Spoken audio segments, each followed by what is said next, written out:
There we go. Good afternoon, everyone. The time is now 2:01. I call to order the meeting of the Orange County Sewer District Number 1 Advisory Board for Tuesday, March 18th. A copy of the agenda for this meeting may be found on the county website under the tab for the Legislature. Please silence your phones and electronic devices, and at this time, I ask you all to rise for the pledge. Pledge allegiance to the flag of the United States of America and to the republic for which it stands, one nation, under God, indivisible, with liberty and justice for all. Kelly, can you do the roll call? No. Here. Valley. Present. Janey. Here. Ellers. Here. Hotel. Here.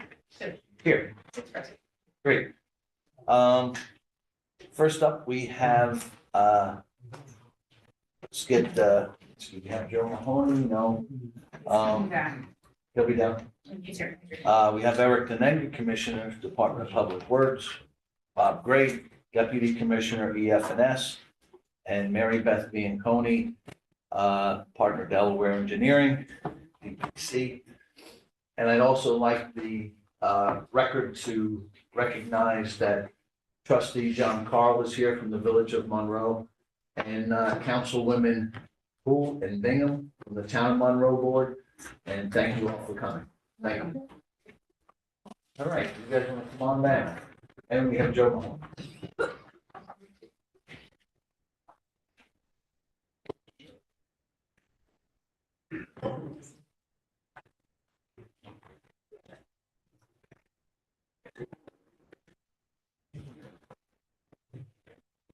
Good afternoon.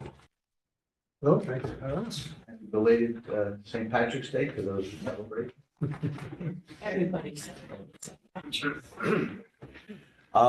First up, we have item 1A. We were in the design phase. We have an update for the Harriman wastewater treatment plant. Mary Beth, do you want to just go over that a little bit and then about the grant application?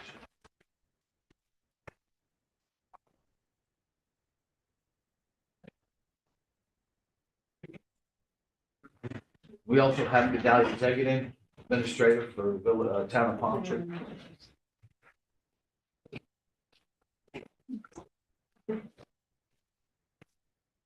Clear. Thanks for enough. I know what I'm having to make. Good afternoon, everyone. This is our March update.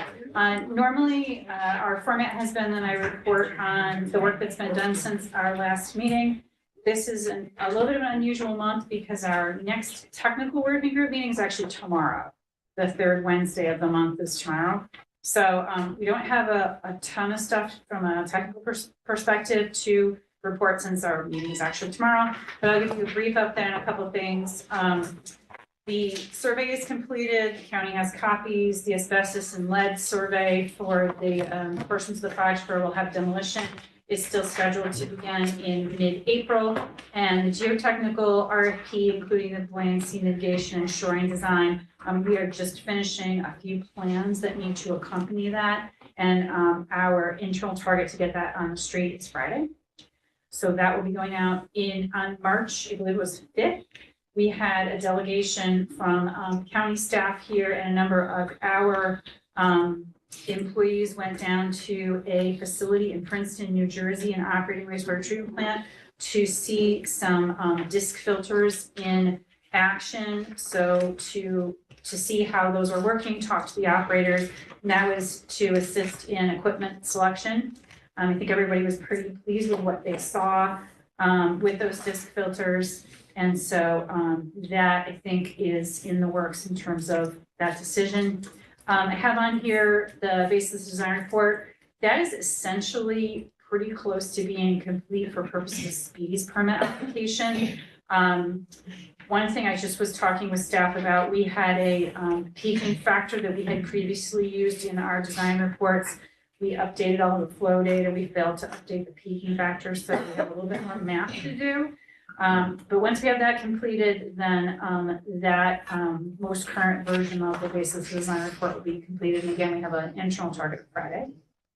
So folks will remember that we had a call, virtual meeting with DEC back in December, right before Christmas and Hanukkah, and the DEC had recommended that we make what they're calling sort of a preliminary Speedies application. The reality is, as time has gone by, it's going to be pretty close to a full Speedies application that we had always planned to submit at this time of year.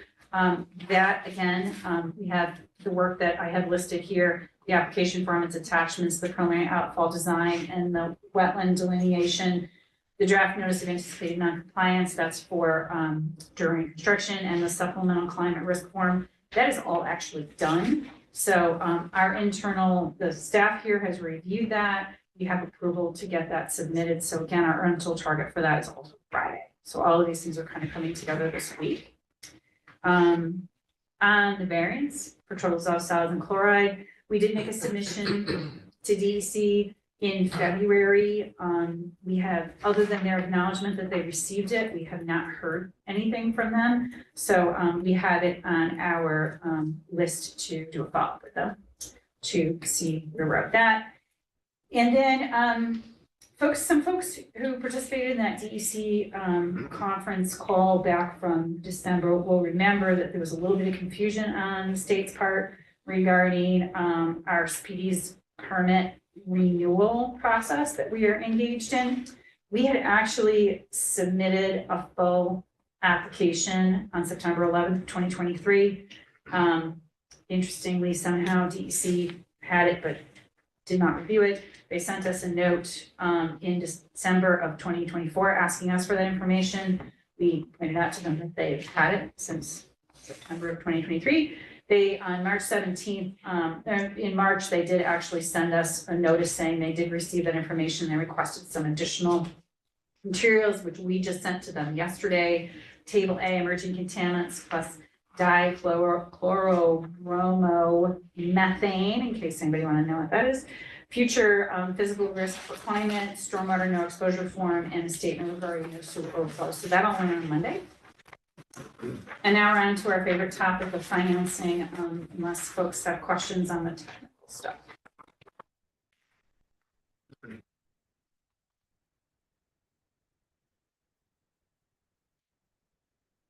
So hearing none, I guess we can move on to financing. Those are all moving ahead, yep, with financing.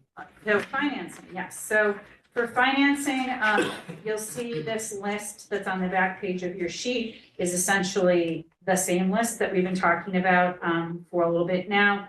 These 4 programs are the primary 4 grant and low-cost loan programs for wastewater infrastructure of this type. That is not to say that there aren't some additional potential funding sources. These are kind of the major hit parade. We certainly will continue to work with the county's grants office and with respect to any other potential source of funding that we can secure for this project. But for right now, this is kind of our immediate focus because we have a set of submissions due at the end of May that we are driving towards. I got it. It's working. Okay. So with that, people will recall that we prepared a map plan report and it came here before this committee and fiscal services back in February. The map plan report kind of describes the project, discusses the costs of the project, and is sort of the guiding document that would be the basis of the public hearing that is scheduled for Monday, as in next week, at 3 p.m. here in the larger room next door.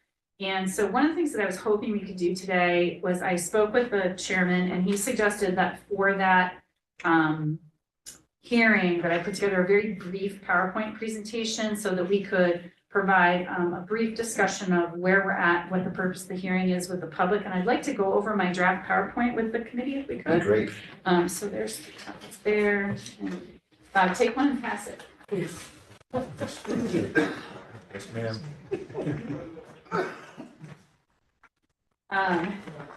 It's just a joke. Bob sometimes. It's not So, the idea here would be, we would have this as an actual display, for the hearing. I just printed it for our purposes, so it's a little easier for us all to see. I tried to keep it very straightforward, just hit the highlights. So you'll see that the first page is got a nice picture of our existing wastewater treatment plant. In case everybody is wondering, the circle, the houses, the boxes in the center, that's train 1. Stuff at the very top of the picture that looks like a racetrack is train 2. And the squares and circles at the bottom are train 3. You're wondering why there's so much space between train 1 and train 3. That's because there is a power line right away going. So the project summary is basically that this is an expansion and upgrade from 6 to 9.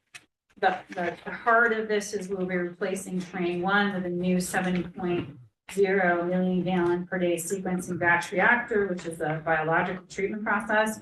We'll also be providing upgrades to train 3 to maintain it at 3.0 MGD. We will have other improvements to meet regulatory requirements and extend the longevity of the facilities.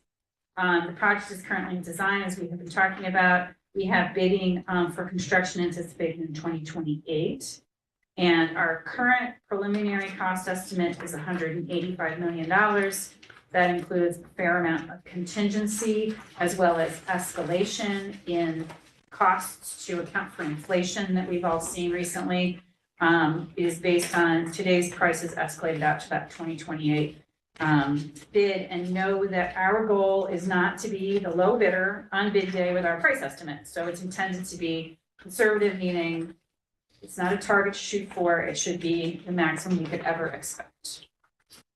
The next page you'll see is simply a reiteration of these financing programs that we've been talking about for a while.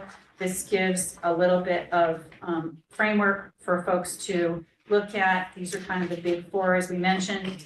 The one thing that, because I've had some questions about, well, why are we driving to get this application done this year, particularly on May 30th? And that's largely because of that second grant program there. The bipartisan infrastructure law was adopted during COVID. It was planned and scheduled to be a 5-year program. This is year 5. So it is the last year of that program, and we want to capture that opportunity. That program is valuable to us. It's a 50% grant, 50% zero interest loan up to $25 million each. So, $25 million in grant potentially available is important for us to capture, as well as that zero interest borrowing. Effective interest rates on borrowing this much money is substantial. So securing zero interest borrowing is really important. The next page is the table that we discussed at the last meeting. This is a table out of the map plan report that just simply walks through our mathematics with respect to the annual cost to the typical single family home in the sewer district. Know that this is a calculation that is based on the way the statute, County Law 5A, is written with respect to how we do this math. But essentially we have our total expenses, offsetting revenue, cost to the district, number of units. We divide the number of units into the cost to get the cost per unit. The unit is a single family home. When we add operation and maintenance and capital together, we get that value of just over $1,000. This is an annual cost, and this cost does not take into consideration any low cost financing or any grants.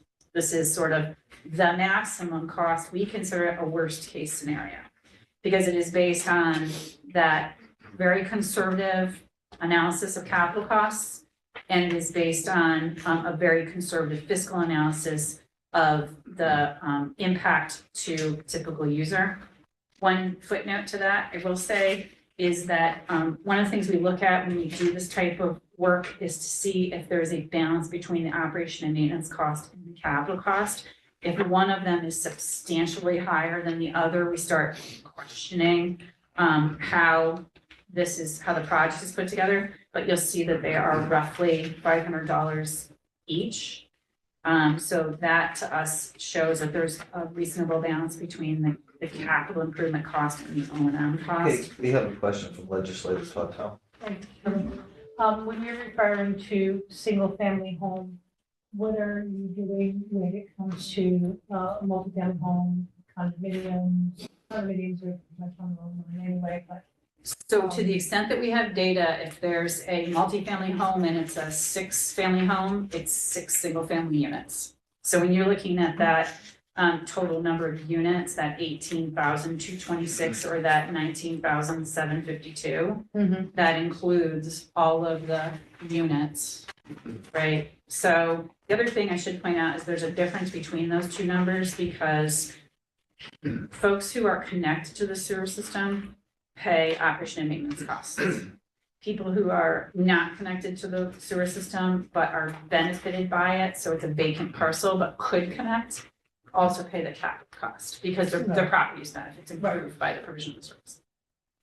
okay, thank you. One other point I just want to inject is, this is a cumulative cost. It's not just an increase. This is the all-in for existing costs plus future additional costs for the expansion. And the thing that does not include is the potential cost for collection system, which will be a separate project eventually, which is a much smaller project than this, but there are potential other increases for that. But this is, I think previously it may have been misconstrued as an additional cost. This is including the existing cost. And Mary Beth, you said that the annual cost, that's yearly, Yes, and we bill it twice a year. so it'll be half of that value. Yeah. And then, just trying to keep this as a brief presentation, but the next page I think is really important. So this shows why we are chasing grants and low-cost financing because the effect on the cost to users can be significant. That's what this table is showing is a number of different likely scenarios of different combinations and permutations of low-cost borrowing grants that could potentially be awarded to the county. One thing you'll note is that the sewer rent per unit stays the same for every single scenario, and that's because none of the grants impact the actual operating costs. There are no grants to subsidize the operating costs. These all impact the borrowing or the capital cost.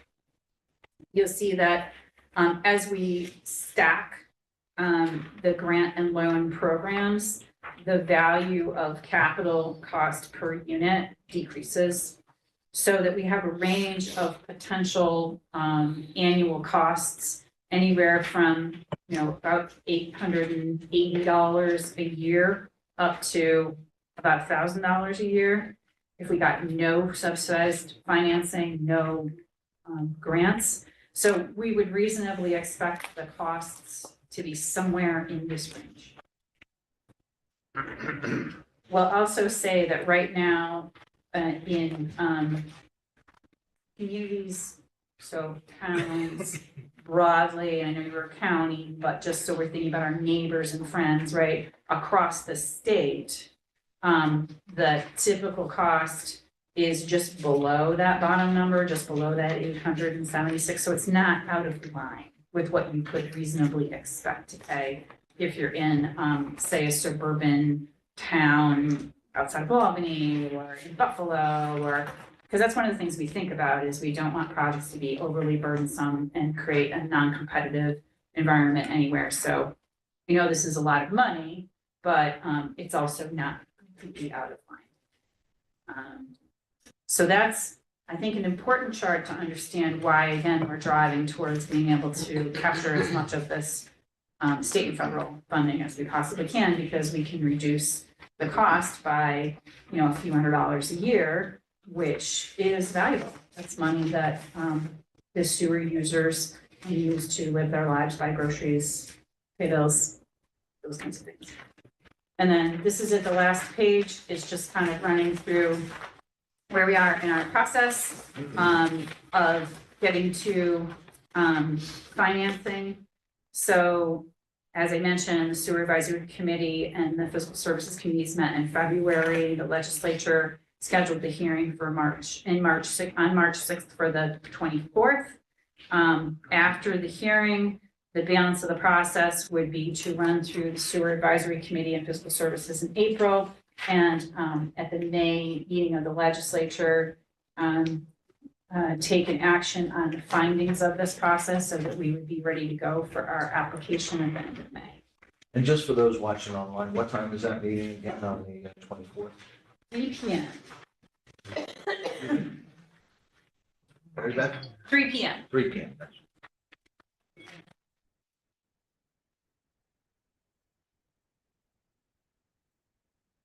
All right. Any questions or concerns? Just from the committee. Yeah. Right, I just looked on the first page of your policy. No, 3 is correct. It'll be 3. Oh, no, not, that should say 2. I'm sorry. Rob just pointed out that we have a typo. Thank you. The 7's supposed to be 6. No, the 7 is the 7. It's that upgrades to train 3 should be to maintain 2, not 3. Sorry about that. Sorry about that. Make 10 million. Yeah, 10 million would be nice. We will correct that. Try and sneak the bike, you can see. Sorry about that. I'm sorry. You had a I have a question? question, just for the public and myself as well.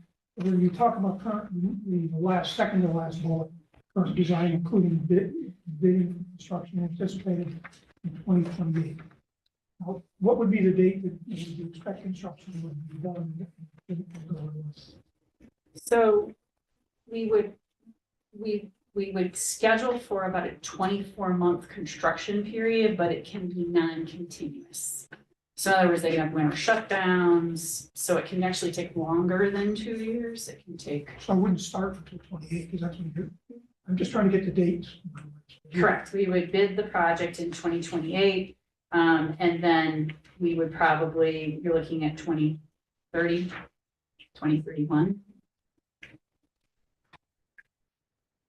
Depending on what time of year we do the bidding. Some of this, as folks will recall, we control the design process. We have a 24-month design that we are committed to here with the county, and we're on track to meet that. But what we don't control is how long it takes the regulatory agencies to review and approve our plans, and we can't go to construction until to bidding until we've got. So. Okay.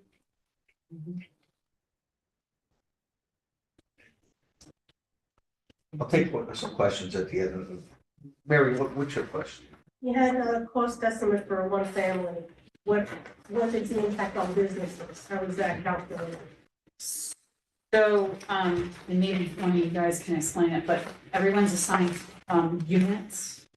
So a business could be the same, a small business that's using the same, approximately the same amount of sewer as a home, would be 1 unit, so the same cost. If they're using a lot more, they're using 3 times, it would be 3 times that. So it's assignment of units. And that's actually the way that it is currently done. These are just inside the district.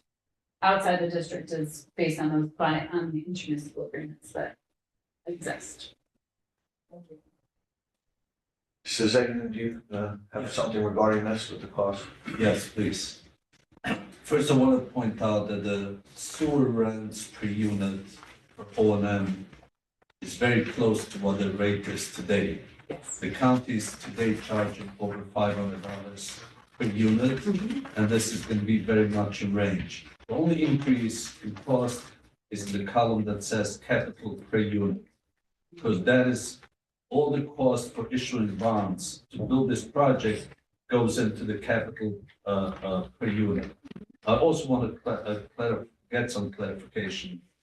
This is all referring to homes within Orange County Sewer District Number 1. Everything you see here affects basically only the Village of Thursjold, the Village of Harriman, Village of Monroe, and a small part of the town of Monroe. Everybody else, Woodbury, Blooming Grove, Chester, they're not affected by this chart at all, because this is all based on the sewer district. Now, if the county is going to sell capacity to the moving communities, which is Woodbury, Blooming Grove, and Chester, that's going to reduce the cost to the in-district property owners. Mary Beth, can you confirm that's correct? I'm not the one in charge of how people get charged, so, But these costs are based on district valuation of taxation. Joe, I think that this would come under the revised IMAs that will be put in place as this comes about. My point is more to have this chart, this PowerPoint clarified, so people sitting at a public hearing shouldn't be thinking that this applies to people in Woodbury and people in Blooming Grove and people in Chester. This only applies to the 3 municipalities within Orange County Sewer District number 1. Joe? All costs for both O and M and capital improvement are an obligation of the district. Yep. But as you look at the chart, you see offsetting revenue. That was included and as an anticipation of a leaf, sewer capacity would be leased to outside users. So when you're looking at this, and you're absolutely correct, that the annual cost for both columns, that's just the cost to the in-district users. That's it. So we've looked at it and as you can see, the offsetting revenue, that is for anticipated, I believe. And it's important at a public hearing, these things should be clarified. Yes, sir. Also, on the first page of the chart, and again, I'm only referring to modifications to be made to this PowerPoint. I believe that it should have a number. I think the bottom line number of 185 million is missing out how much of the cost is for longevity. The 1, 2, 3, the fourth bullet, which is the longevity cost, which has nothing to do with increasing capacity from 6 million to 9 million. I remember that alone was in the range of about $50 million. We have lumped them all together, both of them together. Yeah. Because, So that's gonna help it run more efficiently. Yeah. And, so that's why, But for purpose of a Delaware public hearing put and a that in. presentation to the public should be aware, how much is the cost for longevity? How much is the cost for the it's like additional? you go shopping, Yeah. and you get a deal, you're getting both for that number. I So- think that's clear. so we do have a table in the map plan report that kind of outlines what the components are that add up to the 185 million. We can certainly include that, but, a point that I think, the chairman is making is when we originally started this project, you may remember that we had talked about there being, some potential to do longevity improvements that were separated from the expansion. As we did more engineering work, we came to the conclusion that, you're going to demolish a lot of facilities and replace them with a larger 7 million gallon a day wastewater treatment plant. That being the case, there aren't nearly as many longevity improvements anymore. That has been reduced substantially because we're now demolishing things, we're getting rid of them. So the longevity improvements are going to be basically rementioned and upgrades to train 3 to maintain that 2 MGD of capacity, because that train is now getting on to being 20 years old. So it's really exclusively that, and more of the costs are associated with the actual increase in capacity and the regulatory compliance. Because remember, I know we spent a lot of time here talking about total dissolved solids and chloride, but we received an entirely new species permit that added a lot of other regulatory requirements that also require improvements to meet them. So what we could do, Chairman, if we wanted to, is we could add table 1 to the presentation from the map plan report that simply has, I don't know, there might be 14 line items here that describes what the components of the $185 million are, if that's, I'm saying maybe you can just put underneath preliminary cost estimate and say that includes expansion and All longevity. All it inclusive. is an all all-inclusive. Yeah. all inclusive. Yes, legislator Amo. Just trying to clarify, because I think the people that are gonna come to the public hearing are not the people who sat at this table most of the time and know all this stuff and know about. Because they're gonna be just probably users, and people are gonna, what's gonna mean to me? And so I think just the message there is, let's keep it simple, students, you know. tiny stops, tiny steps, or tiny tops, whatever, just kind of think it that way. So make sure we're not leaving us any assumption there. It can scare the heck out of people. That doesn't help serve our purpose, so let's be as clear as possible. That'd be my thought.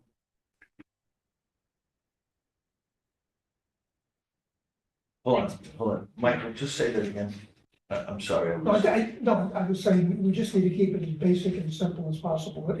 If adding the extra table helps us clarify our points, then we should do it. Anything to make it, I think Makes the it may make it a communication little simple. more confusing. well, because that's up to you, that's up to I'm her. just thinking that if we put all inclusive and then list it as the expansion and the any longevity, any improvements.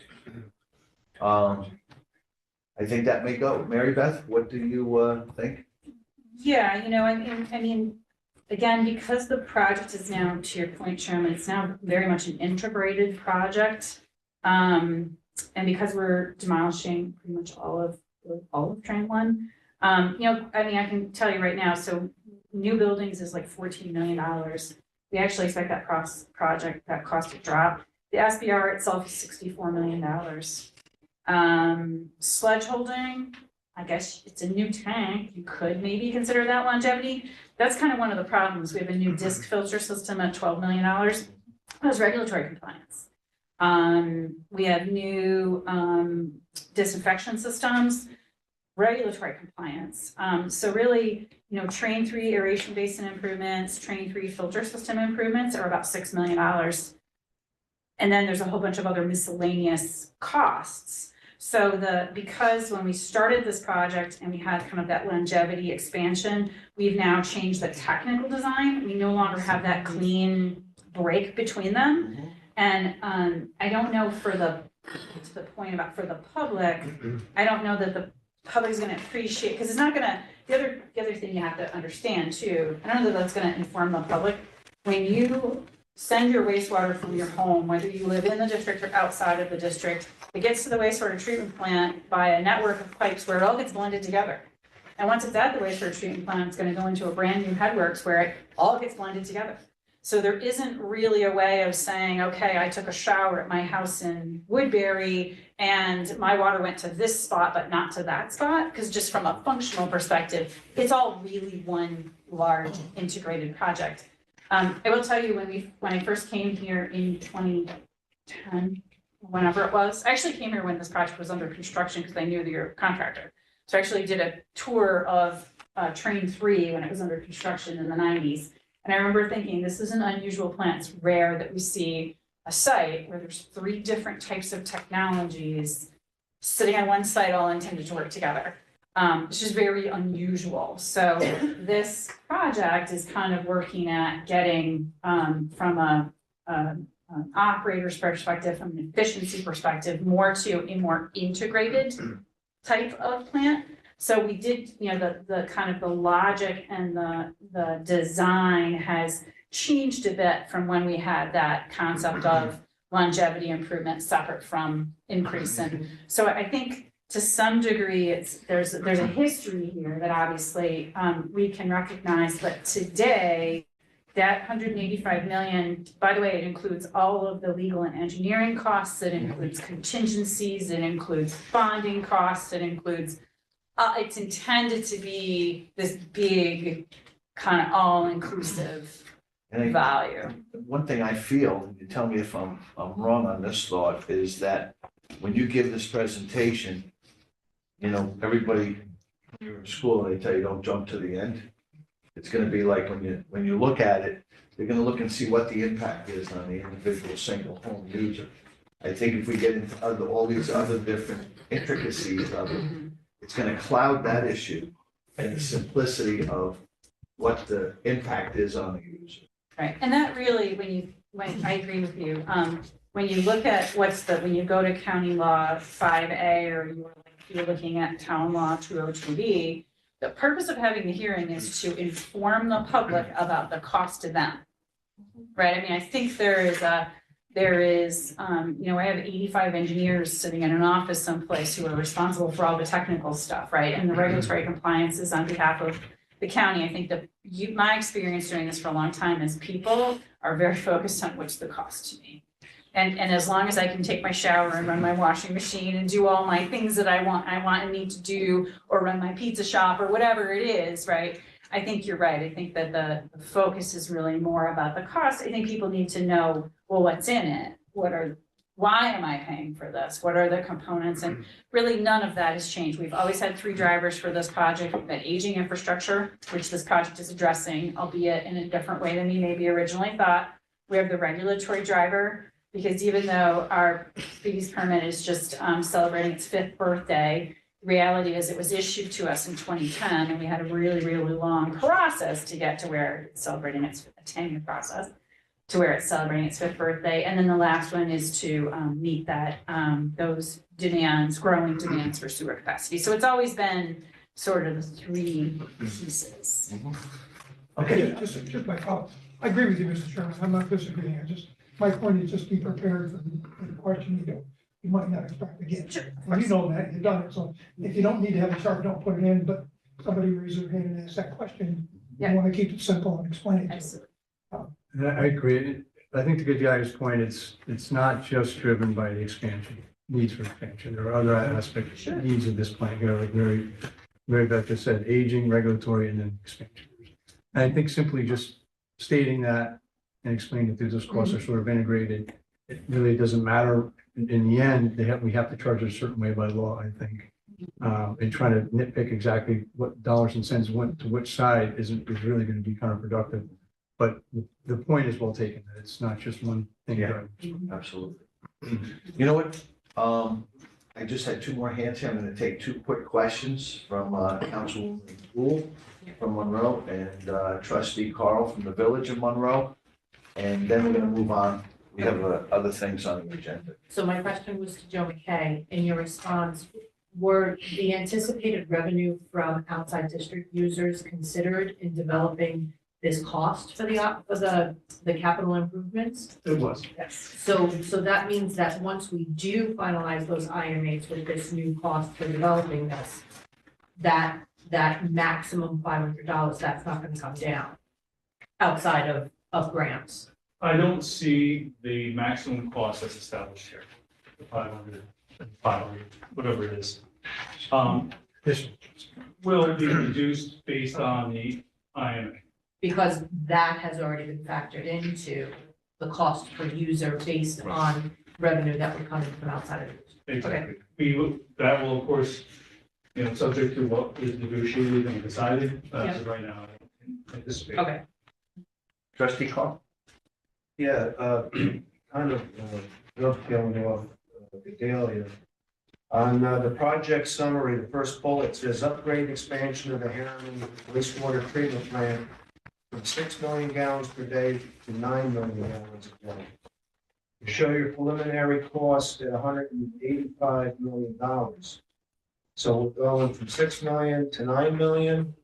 We're gaining 3 million gallons per day. And the average person is going to look at that and say, wait a minute, we're paying 185 million to get to 9 million gallons a day. And if we hear going forward that we're able to go to 12 million gallons a day, someone may think that 185 should be 360 million. Follow me? It's confusing, and I think people are going to pick up on that. Okay. So it's something that needs to be more defined, exactly what we're doing. I think the additional 3 million gallon capacity that we're going to get, how long is the time frame before that runs out and we're looking to expand again? Well, Mary Beth, isn't that it's actually, won't that be a new speedies permit to go to a higher limit? Because Yes. you're gonna have the 7 million in train 1, and you're gonna turn that into a 7, and Right. it's So- gonna be exponential. Right, so really the 185 million is paying for a brand new 7 million gallon a day wastewater treatment plant, not 3 million. It's paying for a brand new 7 million gallon a day wastewater treatment plant.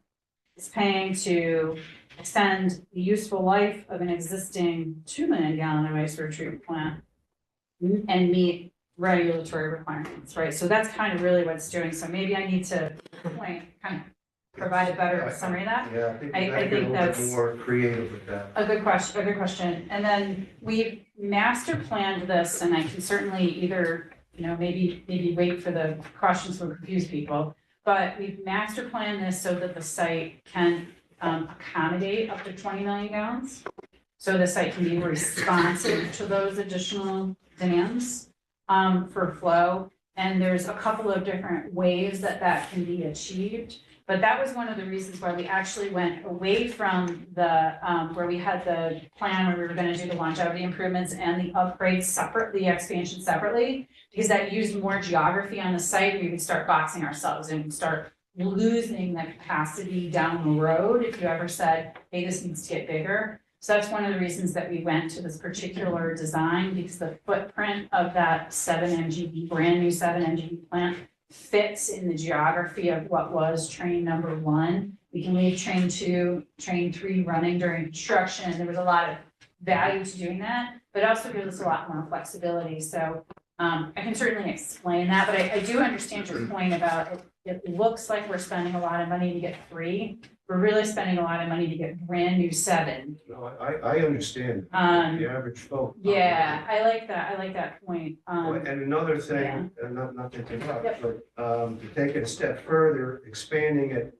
outward, what is the Ramapo River discharging into the Ramapo going to allow us to do? What the federal government, So. DEC going to allow us to do? So that's one of the reasons why we have this, 40-page new speedies permit.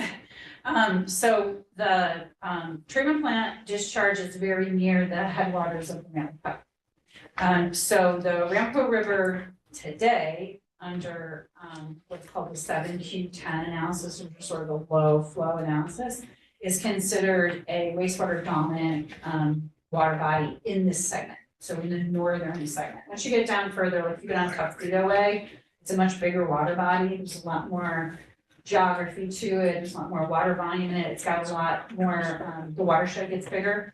So the permit that we have requires that we create a discharge from this wastewater treatment plant that can support aquatic life that is basically the same as, if not better than, what the stream's water quality would have been before we put the water in.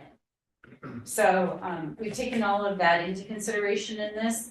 The volumes we're talking about, the river itself can accommodate the volumes, because as you know, and I know you're familiar with treatment plants, this is a treatment plant that's served largely by residential structures, right? Most of the users are residences.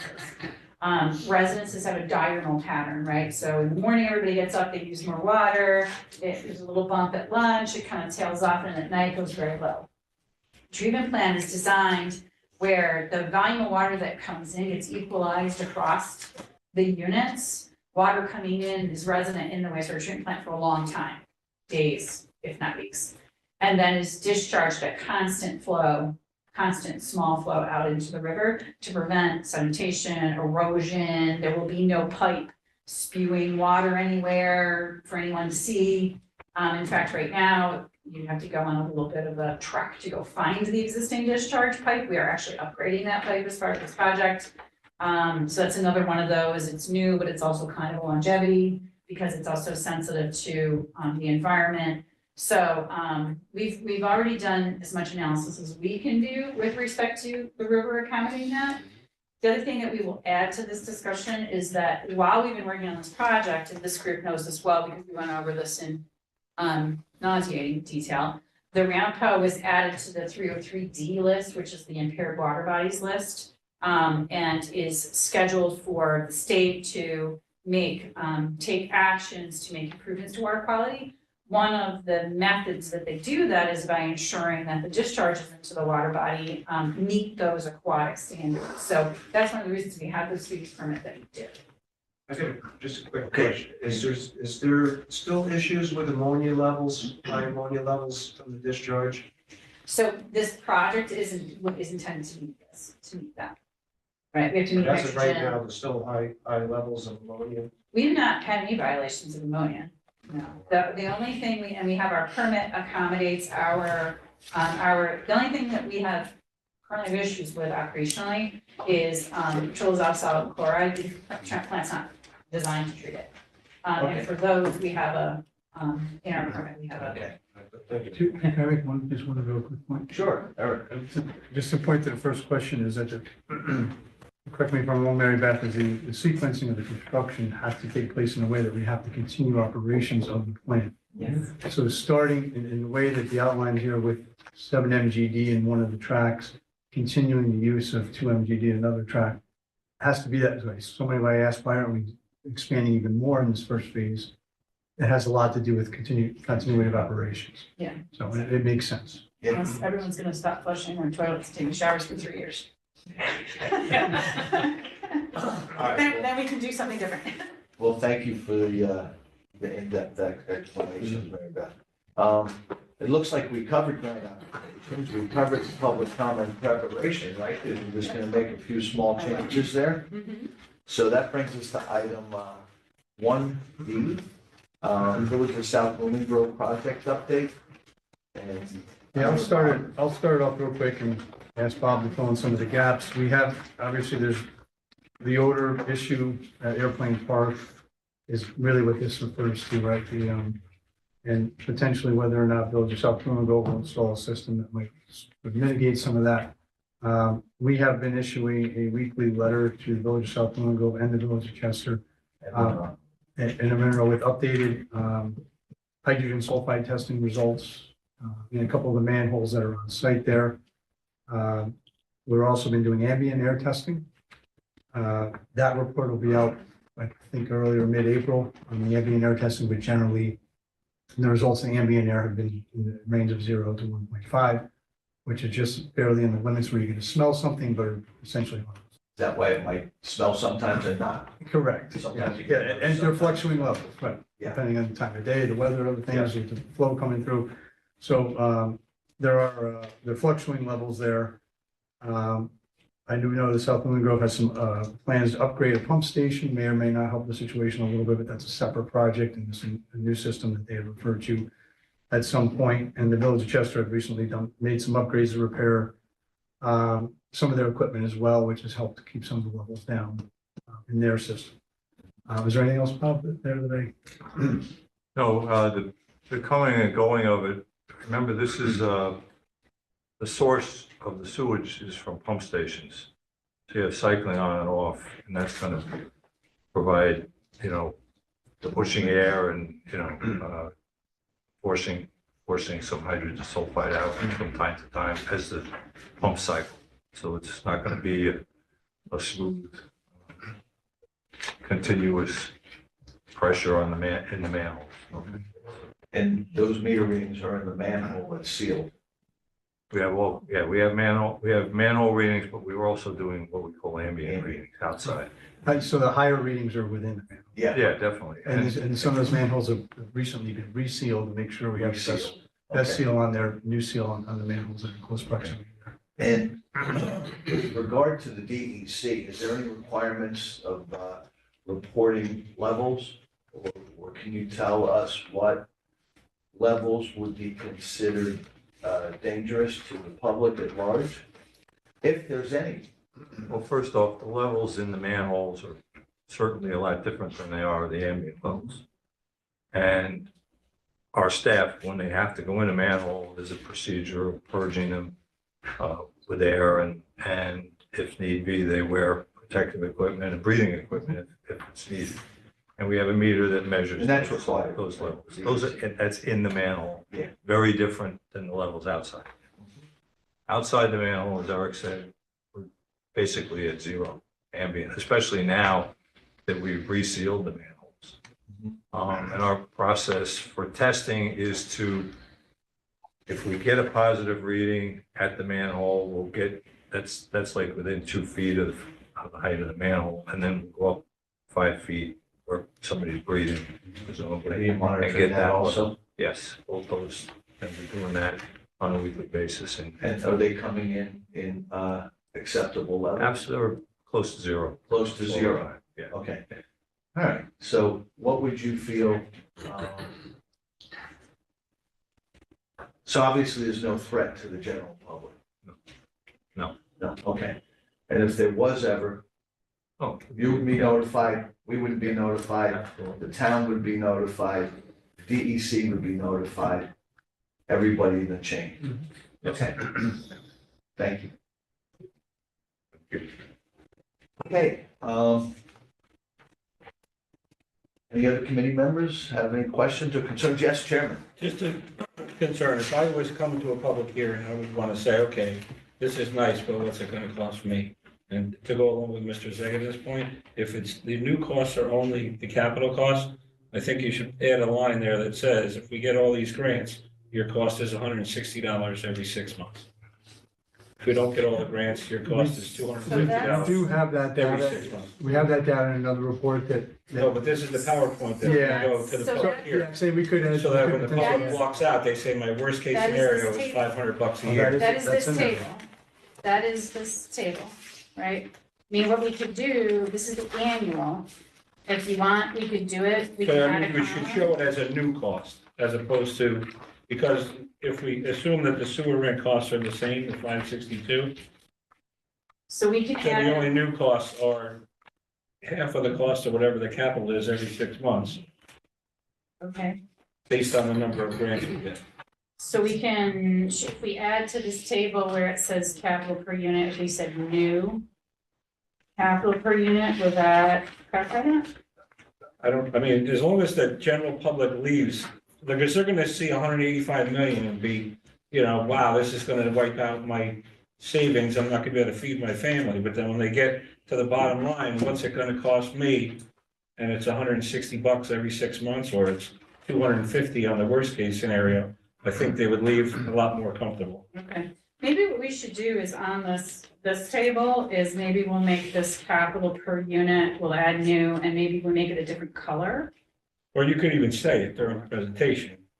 Oh, we will, I will, I Yeah. will. What I said to you guys is not what I would present, I was just explaining to you guys what was in here, right? I've been doing this for 35 years, so I've been yelled at a lot by people who are saying, you're running out of my house. So I'm completely very sensitive to what you're saying, Chairman. But I do agree, there is a minor increase to what we call the rent, right? Because there's a minor increase to operating costs that we've been talking about. But really the big change is that capital per unit. So perhaps on this table, we'll add new and we'll make this a different color. And when I get to this, I'll explain, this is the new cost to you that you're not paying today. Make sure that people understand that this is the new cost. Right, which is gonna be a little more than $500 a year. That's a great point. Great. All right, so, not seeing any or hearing any other questions or comments, I'll, adjourn the meeting. Take a motion. Yep, all right, all in favor, aye. Aye.